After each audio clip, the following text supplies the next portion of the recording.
Assalamualaikum warahmatullahi wabarakatuh. Di sini saya akan menjelaskan mengenai farmakologi. Sebelumnya, perkenalkan nama saya Dian Salmarianti dari Prodi D3 Kebidanan kelas 1B. Di sini saya akan memaparkan mengenai obat antibiotik dan obat emesis.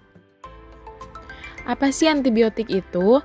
Antibiotik adalah kelompok obat yang digunakan untuk mengatasi dan mencegah infeksi bakteri. Obat ini bekerja dengan cara membunuh dan menghentikan bakteri berkembang biak di dalam tubuh. Antibiotik tidak dapat digunakan untuk mengatasi infeksi akibat virus seperti flu. Lalu selanjutnya ada penggolongan obat antibiotik. Yang pertama, golongan penisilin. Penisilin atau antibiotik beta-laktam adalah kelompok antibiotik yang merusak dinding sel bakteri saat bakteri sedang dalam proses reproduksi. Penisilin adalah kelompok agen bakterisida yang terdiri dari penisilin G, penisilin V, ampicillin, tikarsilin, kloxacillin, oksasilin, amoksisilin, dan nafsilin. Antibiotik ini digunakan untuk mengobati infeksi yang berkaitan dengan kulit, gigi, mata, telinga, saluran pernafasan, dan lain-lain. Sebagian orang mungkin mengalami alergi terhadap penisilin dengan keluhan ruam atau demam karena hypersensitivitas terhadap antibiotik. Seringkali penisilin diberikan dalam kombinasi dengan berbagai jenis antibiotik lainnya. Lalu golongan yang kedua ada cefalosporin. Cefalosporin seperti penisilin bekerja dengan mengganggu pembentukan dinding sel bakteri selama reproduksi. Namun antibiotik ini mampu mengobati berbagai infeksi bakteri yang tidak dapat diobati dengan penisilin seperti meningitis, gonorea, dan lain-lain. Dalam kasus di mana orang sensitif terhadap penisilin, maka cefalosporin bisa diberikan sebagai alternatif. Namun, dalam banyak kasus, ketika seseorang alergi terhadap penisilin, maka kemungkinan besar dia akan alergi terhadap cefalosporin juga. Ruam, diare, kejang perut, dan demam adalah efek samping dari antibiotik ini. Yang ketiga ada golongan aminoglikosida. Jenis antibiotik ini menghambat pembentukan protein bakteri. Karena efektif dalam menghambat produksi protein bakteri, aminoglikosida diberikan antara lain untuk mengobati tipes dan pneumonia. Meskipun efektif dalam mengobati bakteri penyebab infeksi, terdapat resiko bakteri semakin tahan terhadap antibiotik ini. Aminoglikosida juga diberikan dalam kombinasi dengan penisilin atau cefalosporin. Aminoglikosida efektif mengendalikan dan mengobati infeksi bakteri, namun berpotensi melemahkan ginjal dan fungsi hati.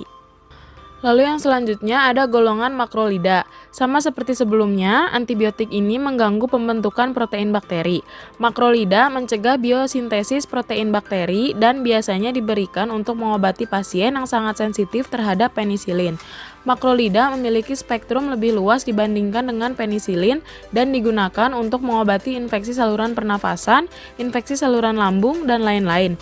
Eritromisin juga merupakan alternatif pilihan setelah penisilin dalam pengobatan terhadap gonore dan sifilis dalam kehamilan.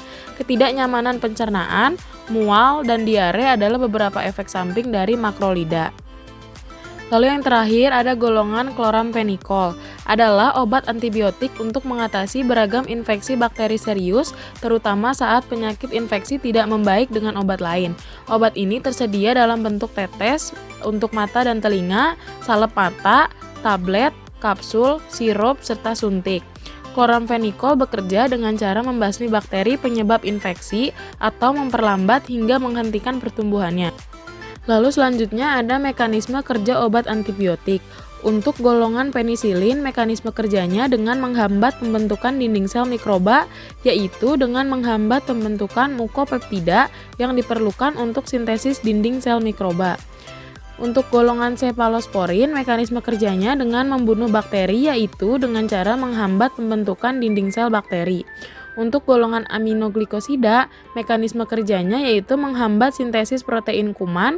Dengan cara ini terikat pada ribosom subunit 30S dan menyebabkan salah baca kode genetik yang menyebabkan terganggunya sintesis protein. Untuk golongan makrolida, mekanisme kerjanya adalah dengan menghambat sintesis protein. Memiliki efek bakteriostatik, artinya mencegah pertumbuhan bakteri, memungkinkan tubuh mengambil alih dan menghilangkan infeksi bakteri. Untuk golongan chloramphenicol, mekanisme kerjanya yaitu menghambat sintesis protein kuman. Obat ini terikat pada ribosom subunit 50S dan menghambat enzim peptidil transferase sehingga ikatan peptida tidak terbentuk pada sintesa protein. Berikutnya ada contoh obat antibiotik. Ada 5 jenis antibiotik yang paling sering dipakai di masyarakat berikut ini. Yang pertama, amoksisilin. Amoksisilin merupakan antibiotik golongan penisilin, lebih spesifik lagi termasuk kelompok aminopenisilin seperti halnya jenis antibiotik populer lainnya, yakni ampicillin. Penggunaannya sangat luas, mulai dari untuk obati infeksi kulit, gigi, telinga, saluran nafas, dan saluran kemih. Lalu yang kedua ada cefadroxil. Cefadroxil merupakan generasi pertama antibiotik golongan cefalosporin yang cara kerjanya hampir sama dengan amoksisilin dan antibiotik lain di golongan penisilin. Penggunaannya juga sama luas, mulai untuk mengobati dari infeksi kulit hingga saluran kemih. Lalu yang ketiga ada eritromisin. Eritromisin merupakan antibiotika golongan makrolid yang sering diberikan pada pasien yang alergi penisilin. Penggunaannya lebih luas dari penisilin maupun cefalosporin sehingga sering dipakai sebagai pilihan pertama untuk pengobatan pneumonia atipik.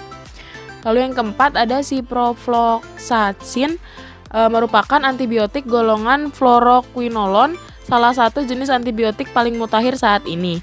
Penggunaannya antara lain untuk mengobati infeksi saluran kemih, infeksi saluran nafas atau sinusitis, pneumonia dan bronkitis, dan juga infeksi kulit. Lalu yang terakhir ada tetrasiklin. Di kalangan pekerja seks, tetrasiklin cukup populer karena jenis antibiotika ini paling sering jadi pilihan utama untuk mengobati infeksi kelamin seperti klamidia dan gonorea atau kencing nanah. Penggunaan antibiotik jenis ini mulai dibatasi karena memicu masalah resistensi yang membuat kuman gonorea jadi kebal antibiotik. Berikutnya, aplikasi dalam pengobatan antibiotik. Untuk golongan penisilin digunakan untuk mengobati infeksi atau sebagai profilaksis. Contohnya pada kasus pecah ketuban spontan yang lebih dari 24 jam atau pada seksio sesaria segmen bawah. Untuk golongan cefalosporin digunakan sebagai profilaksis dalam seksio sesarea dan dalam pengobatan abortus septik, pyelonefritis, dan amnionitis. Untuk golongan aminoglikosida, jenis streptomisin dan kanamisin digunakan untuk tuberkulosa, pes, tularemia itu intramuskular. Jenis gentamisin digunakan untuk sepsis dan pneumonia yang resisten terhadap obat-obat lain itu intramuskular, meningitis intratekal, dan tobramycin untuk pseudomonas. Jenis gentamisin, tobramycin, framisetin, dan neomycin digunakan secara topikal. Untuk golongan makrolida digunakan sebagai alternatif pilihan setelah penisilin dalam pengobatan gonore dan sifilis dalam kehamilan. Untuk golongan chloramphenicol digunakan untuk demam tifoid akibat salmonella typhi, meningitis akibat H. influenza, infeksi anaerob khususnya abses otak. Lalu kita beralih kepada pembahasan selanjutnya yaitu obat emesis. Pertama-tama, apa sih mual dan muntah itu?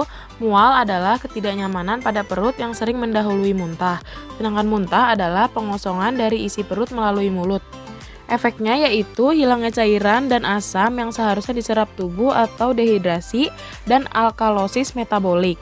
Penyebab emesis yang pertama yaitu peningkatan hormon korionik gonadotropin, yang kedua peningkatan hormon progesteron, yang ketiga kekurangan vitamin B6, dan yang terakhir meningkatnya sensitivitas pada bau. Berikutnya ada mekanisme terjadinya mual sampai muntah. Yang pertama ada fase nausea berupa kebutuhan untuk segera muntah. Suatu perasaan tidak nyaman di daerah epigastrik disertai penurunan tonus otot lambung, kontraksi, sekresi, meningkatnya aliran darah ke mukosa intestinal, hipersalivasi, keringat dingin, detak jantung meningkat, dan perubahan ritme pernafasan. Lalu yang kedua retching, yaitu gerakan yang diusahakan otot perut dan dada sebelum muntah. Isi lambung didorong ke esofagus oleh tekanan intraabnormal dari esofagus kembali ke lambung dengan adanya peristaltik esofagus. Lalu fase yang ketiga yaitu vomit, pengeluaran isi lambung yang disebabkan oleh retroperistaltis GI. Kombinasi gerakan sistem saraf otonom yaitu simpati dan parasimpati. Lalu yang selanjutnya ada golongan obat emesis. Yang pertama antagonis serotonin 5-HT3, yang kedua kortikosteroid, yang ketiga antagonis reseptor neurokinin atau NK1 antagonis, yang selanjutnya penotiazin dan butyropenon. Lalu selanjutnya substitut benzamid. Lalu selanjutnya H1 antihistamin dan anticholinergic drugs. Selanjutnya benzodiazepin. Berikutnya yang terakhir cannabinoids.